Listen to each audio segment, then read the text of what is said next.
Who am I? That's where my story begins. Not in the world I see, but in the silence that finally made me stop and listen. For years, I was chasing things: success, validation, love, believing that each of them would make me whole. But the more I gained, the more I lost myself. One day in the middle of my rush, something inside whispered, what if peace isn't out there? What if it's within you? So I decided to pause. For the first time, I sat quietly, without my phone, without music, without anything to distract me. And at first it was uncomfortable, because silence can be terrifying when you spent your life avoiding it. But slowly that silence became my friend. I began to hear things I never noticed before. The rhythm of my own heartbeat, the rise and fall of my breath, the faint sound of the wind brushing against the window. And with each passing minute, I realized that I wasn't just listening to the world, I was listening to myself. That was the moment I began to awaken. In that stillness, memories floated up of the child I once was, curious, full of laughter, untouched by the weight of the world. Somewhere along the way, I had forgotten that version of me, buried him beneath responsibilities, under deadlines, beneath the fear of not being enough. But now he was returning, not with words, but with a feeling, a quiet reminder that I was never broken, just lost in the noise. That night, I looked at myself in the mirror. For the first time in years, I didn't criticize what I saw. I didn't wish to change anything. I simply looked and whispered, I see you and I love you. It was simple, but something inside me softened. For the first time, I felt whole, not because I had found new answers, but because I had stopped running from the questions. From that day on, I promised myself one thing. I would walk through life with awareness, not to escape the world, but to truly live in it. Every breath would become a prayer, every step a conversation with the universe, every moment a chance to return home, to myself. And that was my awakening. When you truly begin to listen, you realize the universe has always been speaking. In the rustle of leaves, in the rhythm of your heart, in the quiet moments between two thoughts. You were never lost, you were just asleep, and now you are awake. After awakening, life didn't suddenly become easy. There were still storms, still fears, still moments of darkness, but something had changed. I had changed. I had started to see light even in the middle of chaos. The light wasn't something outside me. It wasn't the sunlight or the glow of candles or even the stars scattered across the night sky. It was something deeper, a quiet spark inside my chest that refused to fade, no matter how dark things became. I began to realize that this light had always been there, waiting patiently for me to notice it. And once I did, it started guiding me, not through words, but through gentle intuition. I started walking every morning before sunrise. The world was still, half asleep. The air smelled of earth and dew, and the horizon slowly began to blush with the first hint of dawn. That walk became my sacred time, a meeting with my own soul. Each step I took felt like a conversation with something divine. Sometimes I'd ask questions aloud. What should I do next? Am I on the right path? And though no voice answered, the silence itself would somehow tell me everything I needed to know. Because the truth is, the universe doesn't always speak in words. It speaks in moments. It speaks through timing, through the people you meet, the doors that open, and the ones that close. One morning during one of those quiet walks, I met an old man sitting near a small temple. He was smiling at the rising sun, eyes half closed, as if he and the light were old friends. When I greeted him, he simply said, "Sit, watch the light with me." So I did. For a long while, we said nothing. We just watched the sun climb higher, spreading gold across the world. Then he spoke softly. "Do you know why the sun rises every day?" I smiled and said, "Because it has to." He shook his head gently. "No," he said, "it rises to remind you that no night lasts forever." Those words, they sank deep into my heart. Every day after that, I remembered them. Whenever I felt lost or tired, I'd close my eyes and whisper, "No night lasts forever." That became my mantra, and slowly I began to heal parts of myself I didn't even know were hurting. I forgave people I once resented. I let go of old stories that no longer defined me. I stopped chasing perfection and started embracing peace. Because peace isn't about escaping the world. It's about standing in the middle of it and still finding your light. As the days passed, something subtle shifted inside me. I began to notice beauty in simple things again. The laughter of a child, the sound of rain against the window, the warmth of a stranger's smile. Life was still imperfect, but it no longer felt empty. Every moment, every breath was a reminder that I was connected to something infinite. And that connection, that quiet bond between soul and universe, became my true path. One evening, while watching the stars, I whispered a silent prayer. Not for success, not for wealth, but for clarity. And the wind answered softly, as if the universe itself was saying, "Just keep walking. The light will lead you home." Even when you walk in light, the shadows never disappear. They follow quietly, not to haunt you, but to remind you of what still needs to be healed. For a long time, I thought I had left my pain behind. But the truth is, pain doesn't vanish. It hides in your words, in your habits, in the things you don't say aloud. And one day, when the world grows quiet again, it rises to the surface, asking to be seen. One evening, as I sat alone in my room, the Silence that once comforted me began to feel heavy. Memories I had buried started coming back. Faces, voices, mistakes, regrets. Each one carried a story I never wanted to relive. I tried to push them away, but the more I resisted, the louder they became. Finally, I stopped fighting. I closed my eyes and whispered, "All right, show me what I need to see." And then it began. I saw myself as a child, lonely, scared, always trying to be perfect. I saw the moments I stayed quiet when I should have spoken, the times I hurt others without meaning to, and the moments I let myself be hurt because I thought I deserved it. Tears came without warning, but those tears weren't weakness. They were release, the soul's way of washing away the dust it had carried for years. In that moment, I realized something profound. Healing doesn't mean forgetting. It means facing what you once ran from and choosing to love yourself through it. I placed my hand on my heart and said softly, "I forgive you for not knowing better back then." And I meant it. That night, forgiveness didn't come from others. It came from within, and it felt like light finally reaching the darkest corners of my being. The next morning, I stepped outside. The air was cool and the sun had just begun to rise. The world looked exactly the same, and yet I was different. I felt lighter, not because the pain had vanished, but because I had stopped running from it. The truth is, shadows aren't enemies. They are teachers. They show you where your light still needs to shine. Days turned into weeks, and I started noticing how the world mirrors your inner state. When you're angry, the world feels harsh. When you're kind, it feels softer. When you're at peace, everything seems to flow in harmony. So I started practicing something simple. Every morning before I spoke to anyone, I'd close my eyes and whisper, "Today I choose light." And even when the day brought challenges, those words kept me grounded. Because the world doesn't need more perfection, it needs more peace. And peace begins with you. That night, I dreamed again of walking down a long road, half covered in darkness, half lit by moonlight. A voice whispered, "The light you see isn't outside you. It's the reflection of what you carry within." When I woke up, I wrote those words down. They became my truth. Yes, there will be days when fear returns, days when old wounds ache again, but now I understand. Those moments aren't failures, they're reminders. Each one invites you to return to yourself, to remember that you are stronger than the darkness you've walked through. And that's how I began to make peace with my shadows, not by erasing them, but by embracing them as part of my journey, part of my growth, part of my light. Because the deepest light is born from the darkest night. There comes a time in every soul's journey when words no longer comfort you, when even music and company feel distant. That's when silence calls you. And when silence calls, you don't argue, you follow. I remember the day I decided to leave everything for a while. The city, the noise, the endless rush. I packed lightly, a few clothes, a journal, and a small photo of my family, and I left for the mountains. The journey was long. The road wound through forests, across rivers, past villages that seemed untouched by time.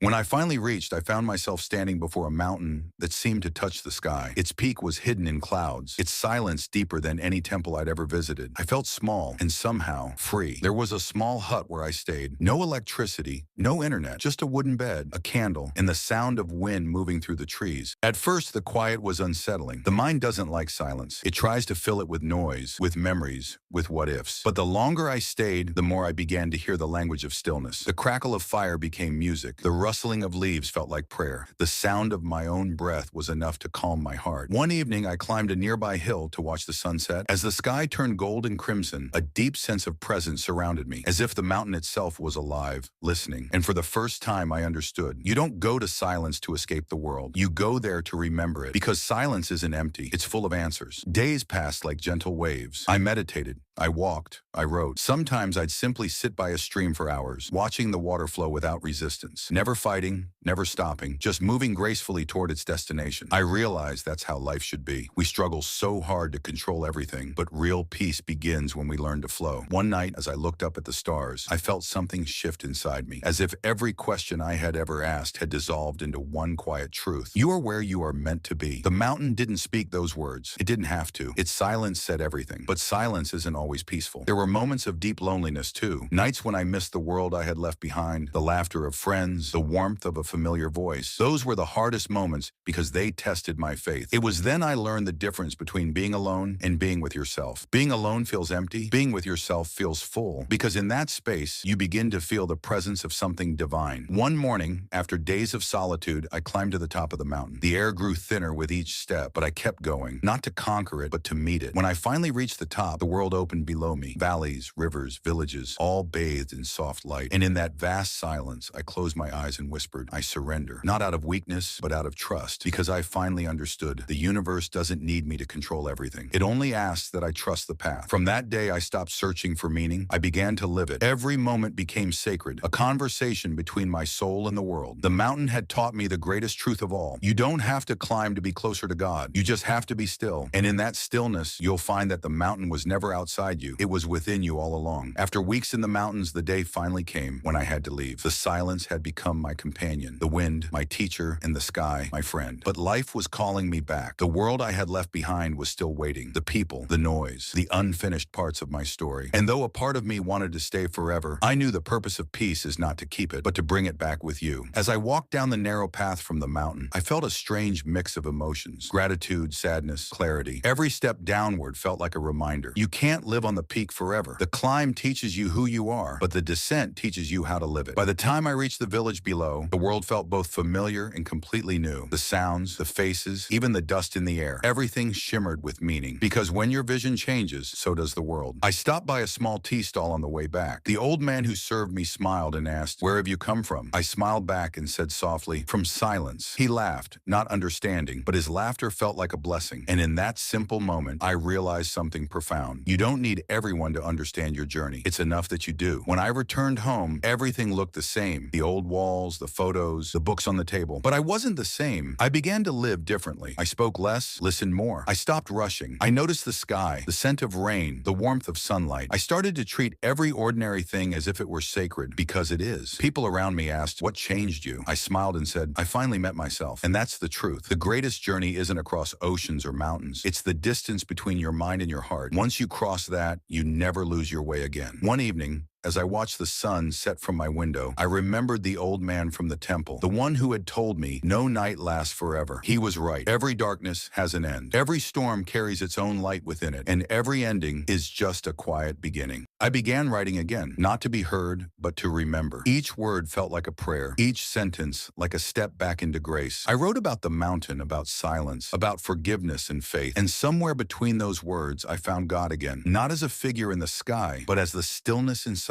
me. Life didn't suddenly become perfect. There were still bills, noise, responsibilities, and days that tested my patience. But the difference was, I no longer looked for peace. I carried it with me. Because once you've met yourself in silence, you can never truly feel alone again. Sometimes I return to the mountains in my mind. I see the sunrise, I hear the wind, and I remember the moment I whispered, "I surrender." And every time I do, I feel the same stillness, the same love, the same light, reminding me that I never really left. Because home isn't a place. Home is a state of being. It's when your soul finally says, "I'm at peace." Now, whenever someone asks me what I've learned from my journey, I tell them this: you don't need to escape your life to find peace. You just need to wake up to it. The divine isn't somewhere far away. It's right here in every breath, every sunrise, every small act of kindness, and every heartbeat that dares to love again. And so, as I close this chapter of my story, I leave you with one quiet truth. You are not searching for light. You are the light you've always been. Just remember to shine. Even after returning home from the mountains, I realized that awakening is not a single moment. It is a gentle, ongoing process. The world looked the same. The streets, the trees, the people, all familiar. And yet, I felt different. Inside me, a quiet light had begun to glow. It was soft, steady, unwavering. It reminded me of what I had learned in the mountains. Peace is not found outside. It is discovered within. I started noticing the small miracles in daily life. The way sunlight filtered through a window, the sound of rain on the roof, the laughter of a child in the distance. I began to walk slowly, breathe deeply, and let each moment sink into me. I whispered to myself, "I am awake. I am alive. I am present." These words became my mantra. They carried me through moments of stress, through moments of doubt, through moments when I forgot the lessons of the mountains. I began to practice gratitude each morning. Before the day began, I would close my eyes, place my hand over my heart, and silently thank my body, my mind, my heart, and the universe for guiding me. I realized that every experience, even those I once called failures, were gifts in disguise. Every challenge, every heartbreak, every disappointment had shaped me, and every one of them was a step toward becoming my true self. I started to notice how interconnected life really is. A stranger's kindness would ripple into my day. A smile exchanged with a passerby would warm my spirit. The world responded to the light I carried within. I understood then that the deeper awakening is not just personal. It touches the lives of everyone around you. Every thought, every feeling, every intention, it matters. I spent quiet evenings watching the sky. The stars, distant and eternal, reminded me that even in vastness, I am never alone. And in this stillness, I learned that life is not about rushing, not about control, not about striving. It is about presence. It is about alignment. It is about trust. Trust in yourself, trust in the universe, and trust that every moment is exactly as it should be. From that day forward, I made a silent promise to live consciously, to observe my thoughts, to act with intention, and to carry the quiet light of the mountains within me. No longer would I seek peace elsewhere. I had found it inside.